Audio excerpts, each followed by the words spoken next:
From Wood TV8, this is a breaking news alert. We mourn the loss of beautiful souls today and pray for those who are continuing to fight for their lives. A stampede of people came from the front of the building.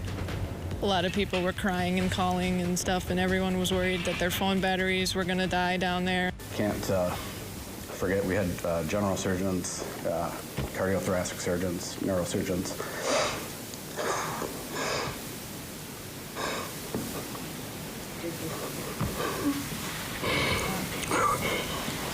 Didn't get a lot of sleep last night, sorry.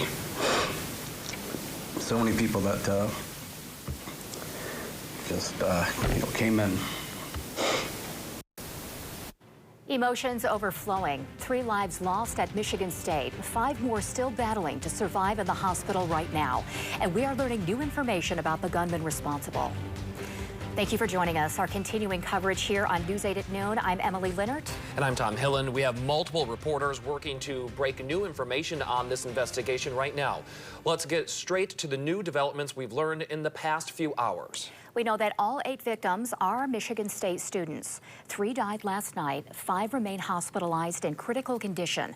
We're told their names will be released later today. The suspect is 43-year-old Anthony McRae. He has a criminal record, but no known connection to Michigan State. Classes at Michigan State have been canceled for the remainder of the week.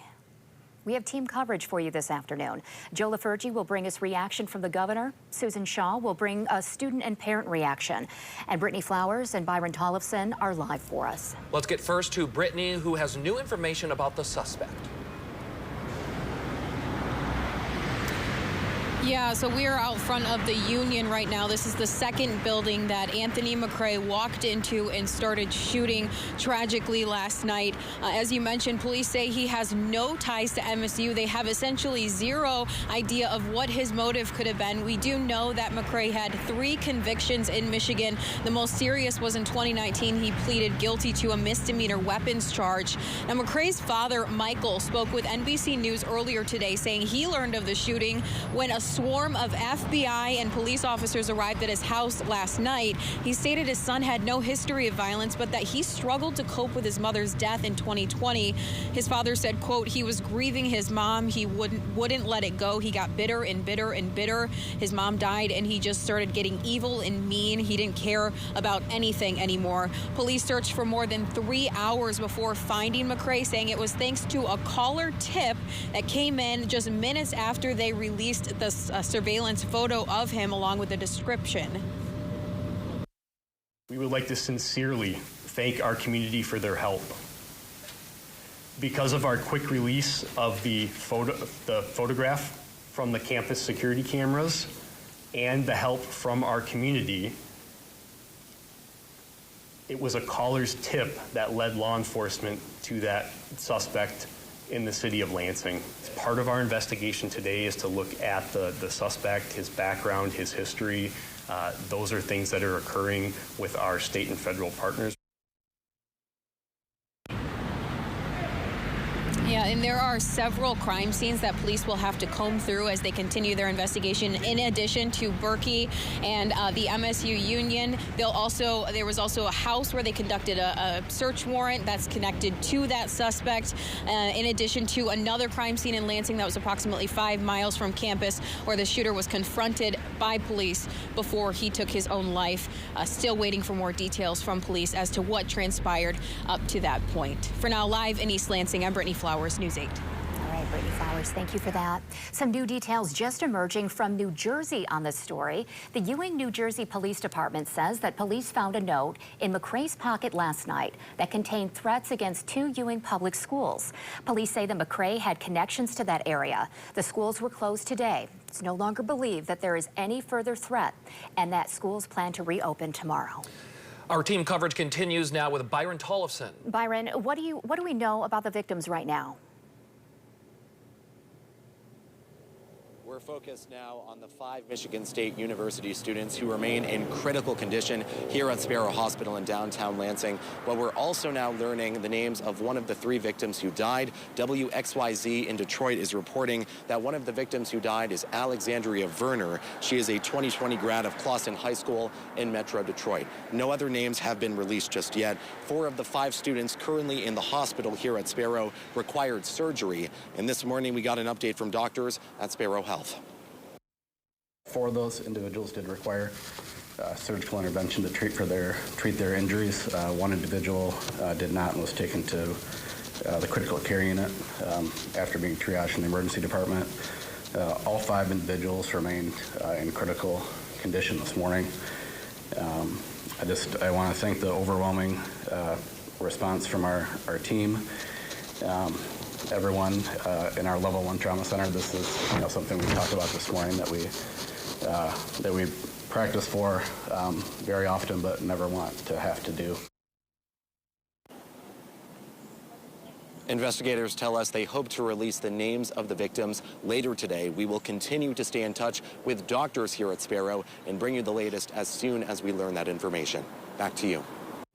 We're hearing from students who were on campus and parents who tried to get answers during the tragedy. Yeah, Susan Shaw joins us now with more. Tom and Emily, this afternoon, parents continue to arrive in East Lansing to take students back home. Right now, only essential staff is on campus. And this morning, we spoke with students and parents who said they're grateful to be together with their kids again after such a horrific event.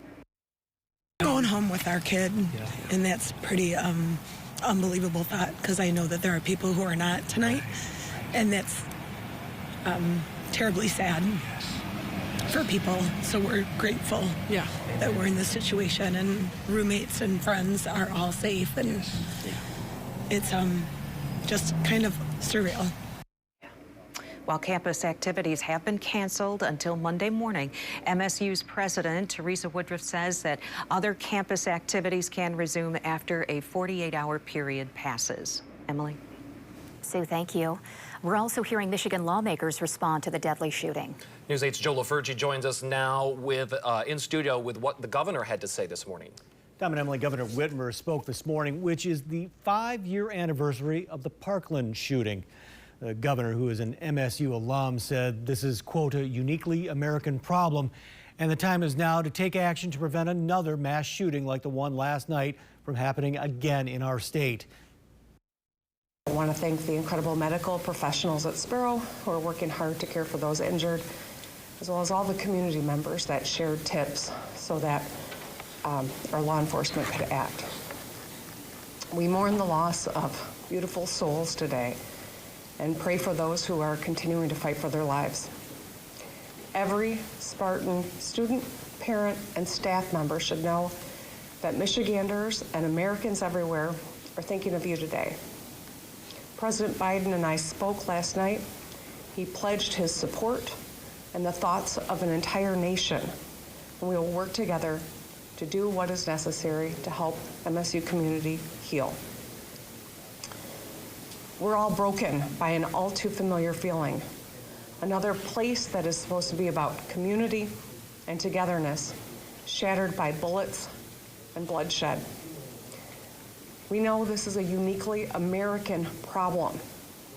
Today is the 5th anniversary of the Parkland shooting. We're mere weeks past the Lunar New Year shooting at a dance hall, and a few months past a shooting at an elementary school in Uvalde.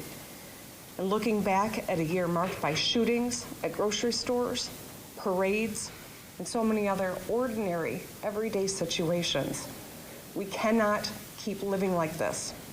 Our children are scared to go to school. People feel unsafe in their houses of worship or local stores. Too many of us scan rooms for exits when we enter them. And many of us have gone through the grim exercise of figuring out who our last call would be to. Last night, a lot of kids on this campus made those calls. They worried for their lives and for their friends, for their fellow Spartans. Parents across Michigan were on pins and needles, calling their kids to tell them that they love them. As parents, we tell our kids, it's going to be okay. We say that all the time. But the truth is, words are not good enough. We must act, and we will. But today, let's hold the MSU and East Lansing communities close. And let's think of the families and friends of those who have lost, those fighting for their lives, and the countless Michiganders whose lives are forever changed by yesterday's shooting.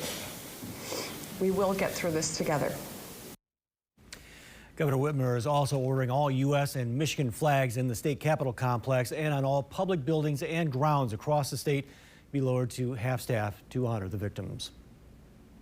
Joe LaFergie, thank you. As the community mourns, we know of at least one vigil planned for tonight in East Lansing. Yeah, Eastminster Presbyterian Church on Abbott Road will hold a prayer vigil at 7 p.m. The vigil is open to the public. We continue to have crews in East Lansing following the latest developments. Coming up at 12:30, Attorney General Dana Nessel, who had children on campus last night, will join us. And we'll have team coverage later today, starting on News 8 at 4.